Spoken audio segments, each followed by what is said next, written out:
അപ്പോൾ നമുക്ക് അവിടെ കുറച്ച് ഓട്ടോ ഉണ്ട്, അവരോട് ചോദിക്കാം. വാ, ഇവിടെ ഈ റോഡൊക്കെ എന്ന് പറഞ്ഞാൽ വണ്ടി പോയി കഴിഞ്ഞാൽ വണ്ടി ഇങ്ങനെ ചടാന്നാ എന്ന് പറഞ്ഞാൽ ഇതിങ്ങനെ ചാടിച്ചാണ് വണ്ടിയൊക്കെ പോകുന്നത്. ഈ വണ്ടിയൊക്കെ പോയി ഈ വണ്ടിക്കുണ്ടാകുന്ന ഇപ്പം ഇന്നലെ കെ.വി. ഗണേഷ് കുമാർ KSRTC ബസ്സിൽ കൂടെ നഷ്ടം പറഞ്ഞായിരുന്നു. ഈ വണ്ടികൾക്ക് ഈ റോഡിൽ കൂടെ ഇപ്പോൾ ഉണ്ടാകുന്ന നഷ്ടത്തെപ്പറ്റി പ്രത്യേകിച്ച് യാതൊരു കണക്കൊന്നുമില്ല. അതൊന്നും കരാർ കമ്പനിക്ക് അറിയേണ്ട. ആകെ ചെയ്യേണ്ടത് ഈ പറയുന്ന റോഡില്ലേ, അപ്പോൾ അത്യാവശ്യമായി ചെയ്യേണ്ടത് പരമാവധി 10 കിലോമീറ്റർ റോഡ് ടാർ ചെയ്താൽ ഒരു താൽക്കാലിക പരിഹാരം ഉണ്ടാവുന്ന, ആ താൽക്കാലിക പരിഹാരം പോലും ഉണ്ടാവാത്ത അതിദയനീയമായ സാഹചര്യത്തിൽ ഇവിടുത്തെ ആൾക്കാർ നിൽക്കുകയാണ്. ഇവരിത് പറഞ്ഞു മടുത്തിട്ട് ഒരു കാര്യമില്ല എന്ന് പറയുന്നു. മാത്രമല്ല ഹൈക്കോടതി പറഞ്ഞിട്ടും പൊക്കോട്ടെ, ഹൈക്കോടതി പറഞ്ഞിട്ടും സുപ്രീം കോടതി പറഞ്ഞിട്ടൊന്നും കാര്യമില്ല. പിന്നെയാണ് ഇവിടുത്തെ പാവം നാട്ടുകാർ പറയുന്നത്. താണ്ട് ചേട്ടോ ഒന്ന് നിന്നേ, വണ്ടിയുടെ അവസ്ഥ എന്താ?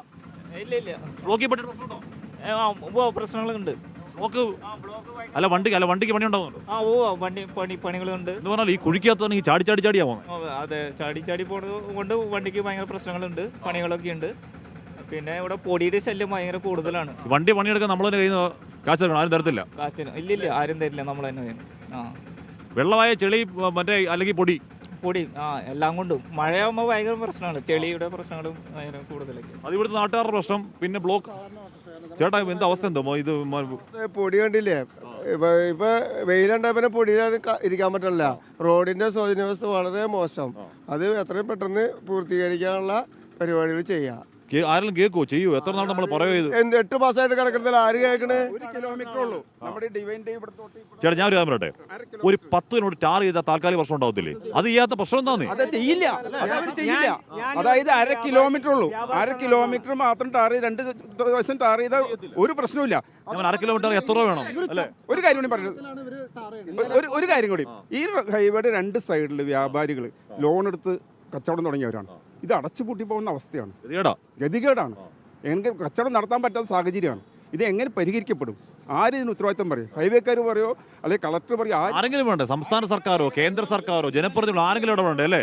അതെ, കേന്ദ്രത്തില് നമ്മളുടെ അവിടെ നിന്ന് തെരഞ്ഞെടുക്കപ്പെട്ട MP-മാരുണ്ട്.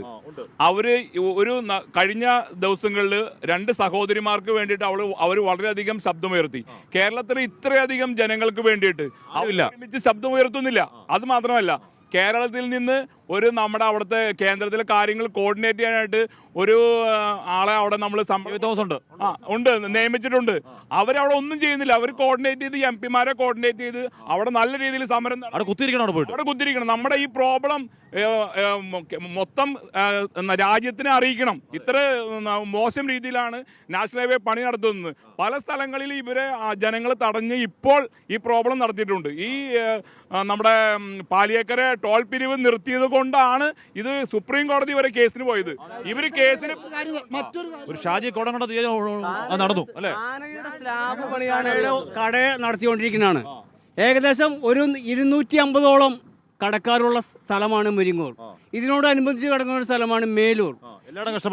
ഈ കടകളെല്ലാം ഏകദേശം ഒരു 45ഓളം കടകൾ ഈ കഴിഞ്ഞ 2023 നവംബറോട് അടഞ്ഞു കിടക്കുകയാണ്. ഇവിടെ പകൽ സമയങ്ങളിൽ നോക്കിയാൽ കാണാം പൊടിയുടെ ശല്യം നിവൃത്തിയില്ല. എന്നുവെച്ചാൽ കടകളിൽ വിൽക്കുന്നത് പൊടിച്ചായ. അതുപോലെ തന്നെ ഇവിടെയുള്ള ഏകദേശം എല്ലാ കടകളിലും കയറി നിങ്ങളൊന്ന് അന്വേഷിക്കുക. ഒരു കച്ചവടം ഒന്നുമില്ല, അടച്ചു കിടക്കുകയാണ്. വണ്ടി ഞങ്ങളൊന്ന് പറഞ്ഞോട്ടെ. ഞാൻ ഈ പഞ്ചായത്തിന്റെ വൈസ് പ്രസിഡന്റാണ്, മേലൂർ പഞ്ചായത്ത്. നേരത്തെ പറഞ്ഞ മാതിരി 2023 നവംബർ മുതൽ ഞങ്ങൾ തുടങ്ങിയതാണ്. 2 വർഷക്കാലമായിട്ട് ഇതിന്റെ പിന്നാലെ നിൽക്കുകയാണ്.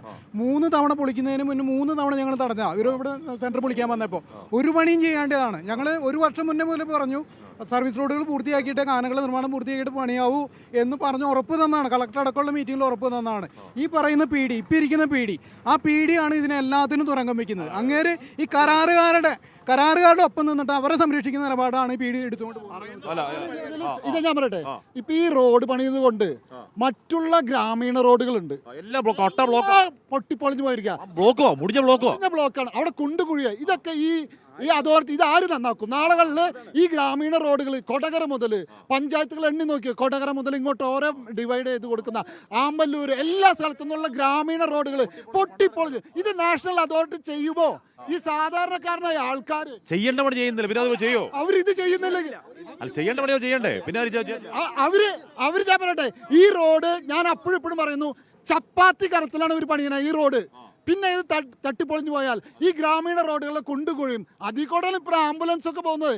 അതിൽ കൂടെയാണ് സാധാരണ ജനങ്ങൾ, ഇവർ മാത്രമല്ല, ഇത് എയർപോർട്ടിലേക്ക് പോകുന്നവർ എയർപോർട്ടിലേക്ക് അങ്ങനെ പോകും.